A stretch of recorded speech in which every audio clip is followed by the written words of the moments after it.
Hello everyone, जय हिंद। चलिए हम आज का आर्टिकल पढ़ें और फिर उससे रिलेटेड कुछ वर्ड्स करें और क्वेश्चन आंसर करें। जो इसको आप पैसेज मान लीजिए और इसी पे बेस्ड हम कुछ क्वेश्चंस करेंगे। आज हमारे पास पॉपअप एरिया क्या है, तो आज हमारे पास बहुत सारे पॉपअप एरियाज हैं। अगर आप न्यूज़पेपर पढ़ रहे हैं शिद्दत से तो आप नोट कर सकते हैं।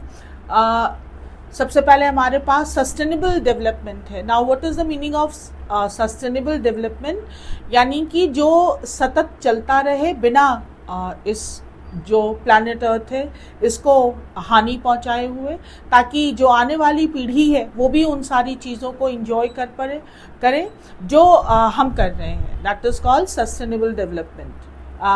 उससे आप इस पे पढ़िएगा। ग्रीन हाउस गैसेस इस पे पढ़िएगा। कार्बन इमिशन इस पे पढ़ सकते हैं। कार्बन कैपिंग क्या है, कार्बन इमिशन क्या है, क्लाइमेट चेंज कैसे जो है वो कार्बन इमिशन से कनेक्टेड है। These are very hot topic. और क्लाइमेट चेंज तो इतना बड़ा मुद्दा है।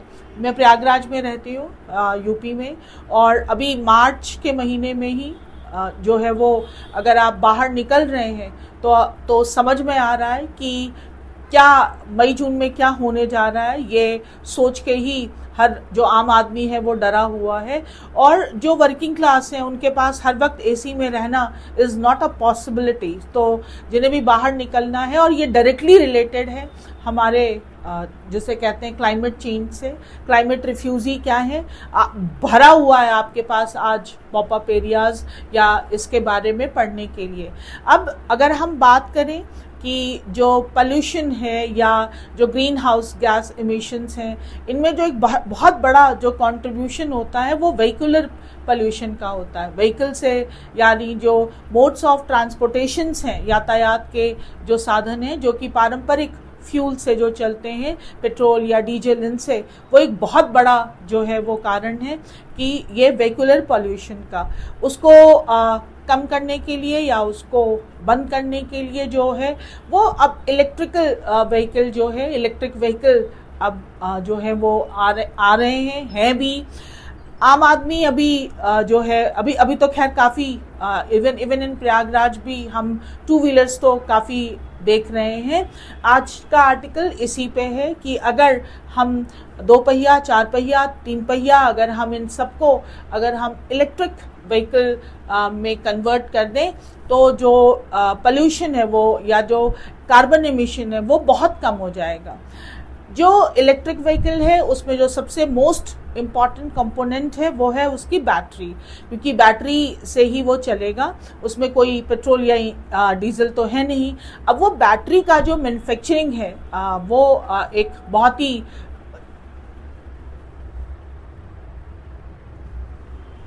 ही क्रूशियल जो है वो एक सब्जेक्ट है वहाँ पर। It's very important. और इससे रिलेटेड कुछ चीज़ें हैं कि अगर हम बैटरी बनाते हैं तो बैटरी बनाने के लिए जो बहुत ही इम्पॉर्टेंट कंपोनेंट्स हैं, लिथियम, कोबाल्ट वगैरह, उसके लिए हम जो है वो माइनिंग करेंगे। Number 1, this is again one factor. Number 2, जो बैटरी को जब हम डिस्पोज करेंगे तो उसका रिसाइकिल का क्या है, ये सारे अभी कंसर्न हैं जो इलेक्ट्रिक व्हीकल जो है उसकी बैटरी से रिलेटेड जो है जो चीज़ें हैं। चार्जिंग पॉइंट, बैटरी का जो मैन्युफैक्चरिंग कॉस्ट है, क्योंकि अभी जो इलेक्ट्रिक व्हीकल हैं वो जो बाकी ट्रेडिशनल जो हमारी गाड़ियां हैं उनसे महंगी है, और उस महंगे में बैटरी का ही कॉस्ट जो है वो एक बहुत बड़ा कॉस्ट है। उसी के पे हमारा आज का ये आर्टिकल है। और पढ़िएगा इन सारे टॉपिक्स के बारे में, अगर आप एग्ज़ाम देते हैं तो भी, और अगर सांस लेते हैं तो भी, क्योंकि ये है तो हमारे लिए ही। आज का जो हमारा टॉपिक है वो है गोइंग इलेक्ट्रिक। उसी के बारे में बात कर रहे हैं कि चलिए अब हम थोड़ा इलेक्ट्रिक हो जाएं। इंडिया मस्ट बी रिलायबल का मतलब होता है भरोसेमंद। ट्रेड पार्टनर, व्यापार का पार्टनर होना चाहिए। टू कम्पीट, कंपटीशन करने के लिए in the EV space, electric vehicle space, electric vehicle की बात कर रहा है। India's decision to exempt, Bharat ने जो निर्णय लिया कि वो एग्जेम्प्ट कर देगा। एग्जेम्प्ट का मतलब होता है रियायत देना, छूट देना। किस चीज़ में? इम्पोर्ट ड्यूटीज, जो आयात निर्यात पर जो कर लगते हैं। तो अगर कोई मंगवाएगा, इम्पोर्ट करेगा, duties on 35 capital goods used in the, जो 35 जो सामान है, गुड्स हैं, यूज्ड इन द मैन्युफैक्चर, जो यूज किया जाता है बनाने में, ऑफ इलेक्ट्रिक व्हीकल्स, जो ईवी की, जो इलेक्ट्रिक व्हीकल बैटरीज, जो बैटरीज बनाने के लिए यूज की जाती है। And 28 item used in the making of mobile phone batteries, और साथ ही साथ मोबाइल फोन की बैटरीज के लिए भी जो 28 कंपोनेंट है उन पे भी इज अ वेलकम स्टेप। तो ये इस किसके लिए यूज किया है यहाँ पर? ये यूज किया गया है इस एग्जम्पशन के लिए। इंडियाज डिसीजन, ये जो इसको वेलकम किया है। देखिए कई बार सेंटेंस में इंडियाज डिसीजन, ये हमारा सब्जेक्ट है, सब्जेक्ट, और इसका वर्ब जो लगाया है वो यहाँ पे है। तो अगर आप कोई भी ऐसा एग्जाम देते हैं जिसमें सब्जेक्ट वर्ब एग्रीमेंट पे क्वेश्चन करते हैं, तो ये थोड़ा समझना आपके लिए बहुत ज़रूरी है कि कई बार सब्जेक्ट और वर्ब में काफ़ी दूरी होती है। तो you should know about it कि सब्जेक्ट है तो उसका वर्ब कहाँ है, और दोनों को टैली करना is a welcome step toward किस चीज़ के तरफ? बूस्टिंग, बढ़ाने के लिए, डोमेस्टिक, जो हमारा घरेलू मैन्युफैक्चरिंग, जो घरेलू उत्पाद है, एंड क्लीन टेक्नोलॉजी एडॉप्शन, और जो हम एक स्वच्छ जो टेक्नोलॉजी को जो अपनाने की बात कर रहे हैं, उसके लिए ये एक सराहनीय जो है वो कदम है। Propose by the finance minister Nirmala Sitharaman, इनके द्वारा ये प्रस्तावित किया गया इन द यूनियन बजट 25-26, जो बजट में, एंड फॉर्मलाइज, और फिर उसको रूप दिया गया through the finance bill 25 passed in, और फिर इस बिल को पास किया गया इन पार्लियामेंट ऑन ट्यूसडे को पास किया गया। This signals a strategic policy, ये एक बहुत ही जो है पॉलिसी में जो हमारी नीतियां हैं उसमें एक बहुत ही स्ट्रैटेजीपूर्ण एक शिफ्ट यानी कि बदलाव लाया गया।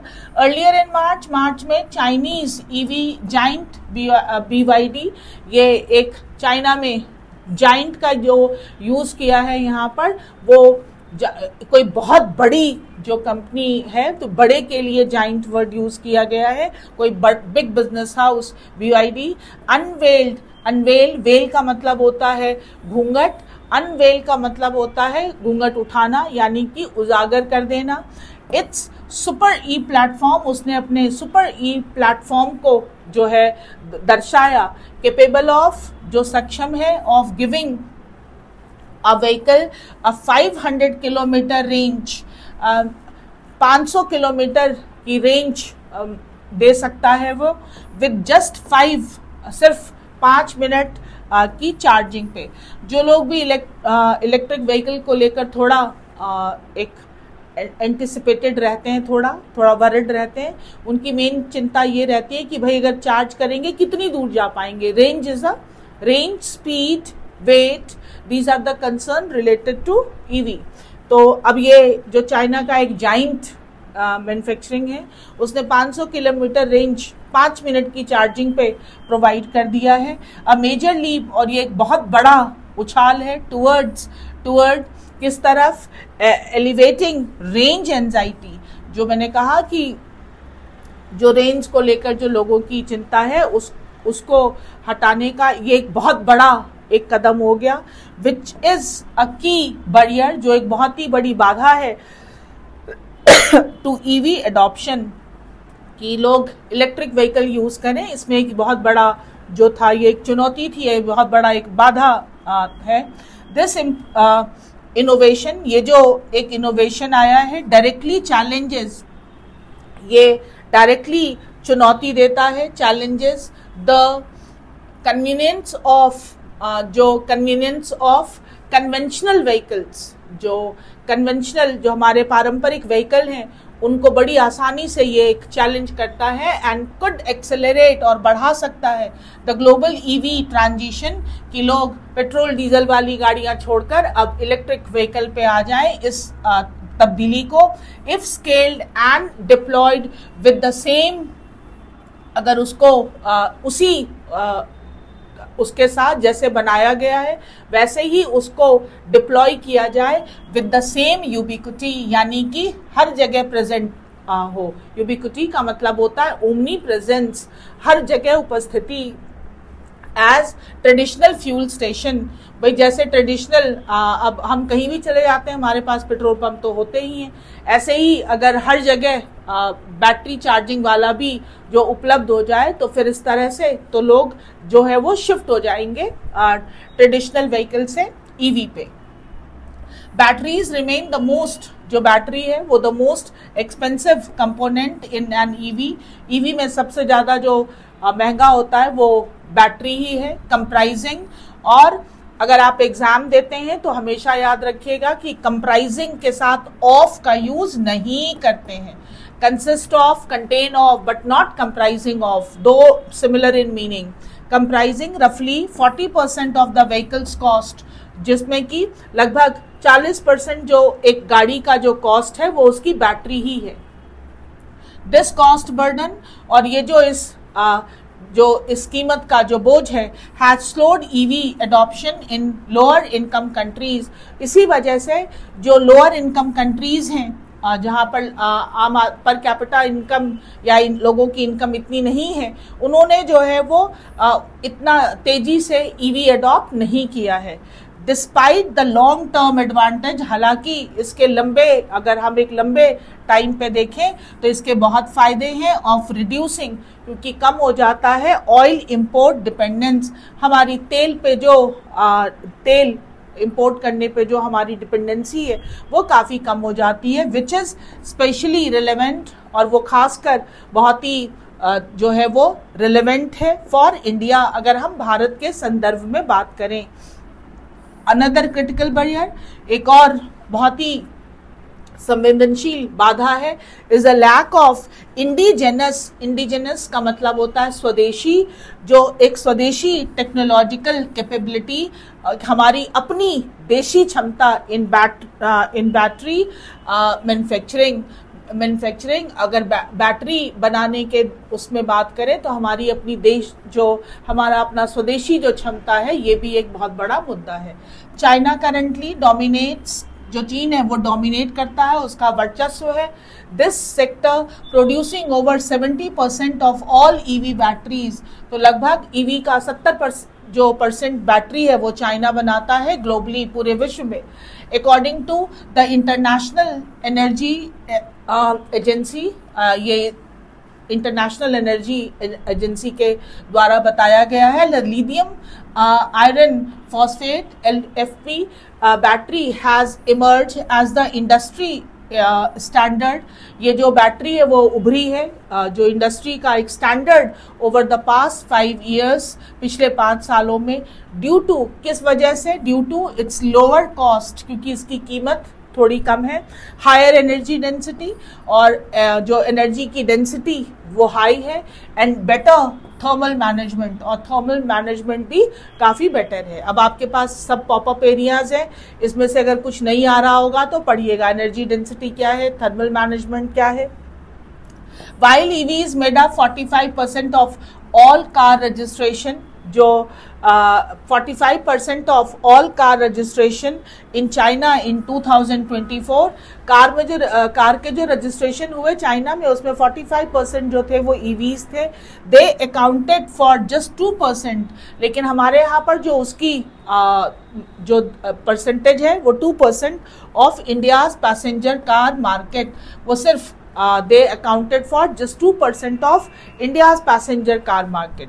अगर इंडिया की उसमें बात करें तो मात्र 2% है। However, इलेक्ट्रिक टू व्हीलर्स, हालांकि अगर हम 2 पहिया की बात करें, हैव सीन, वो हमने देखा नोटेबल मोमेंटम, तो उसमें एक अच्छी गति आई है in India with 1.14 million unit sold in 2024 में 1.14 मिलियन जो है वो बिकी है, making up about 60% of total EV sale. तो लगभग 60% जो ईवी का जो सेल है वो ये है।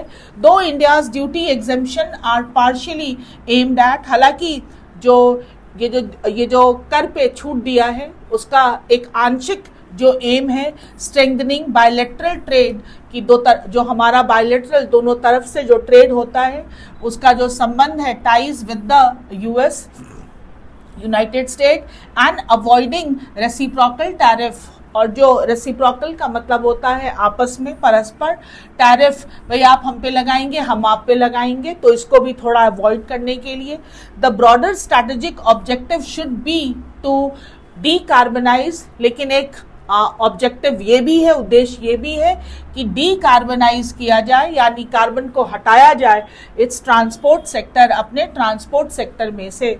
टू अचीव दिस, इस चीज को अचीव करने के लिए इंडिया मस्ट, भारत को जरूर करना पड़ेगा, integrate into both the upstream means जो मेन हमारा पहले का जो है एंड रिफाइनिंग, अपस्ट्रीम जहां से आती हैं चीजें, रॉ जहां से आता है रॉ मटेरियल अपस्ट्रीम, तो पहले हमें माइनिंग करनी पड़ेगी, यानी वो रॉ मटेरियल निकालना पड़ेगा और फिर उनको प्रोसेस करना पड़ेगा, जैसे लिथियम एंड कोबाल्ट मैंने बताया आपको, और फिर डाउन स्ट्रीम में, और जब वो एक फ्लो में आ जाएगा फिर हम उसे मैन्युफैक्चर करेंगे, मैन्युफैक्चरिंग एंड असेंबल, अलग अलग कंपोनेंट बना के फिर हम उन्हें असेंबल करेंगे। Segments of the global EV battery value, जो ये ग्लोबल ईवी बैटरी का जो वैल्यू चेन है, this would not only help, इससे ना सिर्फ हेल्प मिलेगी लोअर बैटरी कॉस्ट की, बैटरी का जो कॉस्ट है वो थोड़ा कम होगा थ्रू टेक्नोलॉजी ट्रांसफर। टेक्नोलॉजी के ट्रांसफर होने से, अगर एक देश अपनी टेक्नोलॉजी जब दूसरे देश को देता है तो that is called technology transfer, but also साथ ही साथ position India as a reliable alternative, India की पोजीशन बना सकता है एक रिलायबल, यानी कि जिस पर भरोसा किया जा सके, भरोसेमंद विकल्प की तरह टू चाइना। लोग चाइना की जगह इंडिया पर भरोसा करेंगे बैटरीज के लिए। In the eyes of developed nation, जो विकसित देश हैं, सीकिंग जो ढूंढ रहे हैं या चाहते हैं सप्लाई चेन डाइवर्सिफिकेशन, जो एक सप्लाई चेन में थोड़ा सा विविधता चाहते हैं। India's long term success, Bharat का अगर हम एक भविष्य की सफलता देखें इन the EV space, electric vehicle में, तो विल डिपेंड ऑन, वो निर्भर करता है इट्स एबिलिटी, उसकी योग्यता पे, टू लिवरेज, कि वो जो एक फायदा दे सकता है फेवरेबल ट्रेड पॉलिसीज, जो अनुकूल ट्रेड पॉलिसीज होंगी, इन्वेस्ट इन रिसर्च, और उसमें हमें करना पड़ेगा रिसर्च पे थोड़ा इन्वेस्ट, एंड और साथ ही साथ क्या करना पड़ेगा हमें in research and development R&D में, and secure a strong foothold, और अपना एक ठोस कदम रखना पड़ेगा इन द ग्लोबल बैटरी इकोसिस्टम, जो पूरे विश्व में जो इकोसिस्टम है वो जो है उस पर अपनी एक स्ट्रॉन्ग पकड़ बनानी पड़ेगी, ताकि हम बैटरी बनाने में जो है वो एक चाइना को हम compete कर पाएँ, जो कि अभी जो एक बहुत बड़ा जो है वो जिसे कह सकते हैं मैक्सिमम वो वही बनाता है अभी। तो India can be a substitute in battery making, दोनों फायदे हो जाएंगे हमें। इंडिजिनस जो यहाँ पर कार मैन्युफैक्चरिंग होगी उसके लिए भी हम बैटरीज बना सकते हैं, और साथ ही साथ हम सप्लाई चेन में भी एक बहुत बड़े रिलायबल पार्टनर हो सकते हैं। तो ये जो पूरा आर्टिकल था आज हमारे पास वो था बैटरी की मैन्युफैक्चरिंग को लेकर। वर्ड हमारे पास कौन कौन से आए थे ज़रा उसके बारे में पहले हम देख लें। तो let's do the words first. आया था रिलायबल, और कई बार मैंने कहा रिलायबल इज ट्रस्टवर्दी, भरोसेमंद। एग्जेम्प्ट का मतलब होता है छूट, टू फ्री समवन और समथिंग। एग्जेम्प्ट छूट दे देना, जब कोई भी चीज़ कोई नियम बनता है उसमें किस किस को छूट मिलेगी तो कहते हैं एग्जेम्प्ट। अनवेल बता दिया, टू डिस्क्लोज कोई राज खोल देना। लीप अ सडन इंक्रीज, अचानक किसी चीज़ में एक उछाल या एक बढ़त होना। एलिविएट टू रिड्यूस और लेसन, किसी चीज़ को एलिविएट कर देना यानी कि थोड़ा कम कर देना। Ubiquity, the state of being present everywhere, हर जगह उपस्थित होना, ओमनी प्रेजेंस, मोमेंटम, ड्राइव और पुश, किसी भी चीज में जो एक गति आती है, impetus, that is called momentum, alternative, a different option, जो एक विकल्प होता है, that is called alternative, leverage, to take advantage of something, किसी चीज का फायदा होना, बूस्ट, टू इनहांस, और capital goods, asset used for producing good, capital goods का मतलब होता है जैसे हमारे पास पैसा है तो that is capital, capital goods का मतलब होता है कि एक सामान से जो दूसरा सामान बनता है उसे हम जो रॉ है that is called capital goods, barrier, an obstacle और हिंड्रेंस, बाधा, और decarbonise, to reduce carbon emission, carbon emission को कम करना। अब ज़रा हम देखें हमारे पास क्वेश्चन क्या क्या है आज।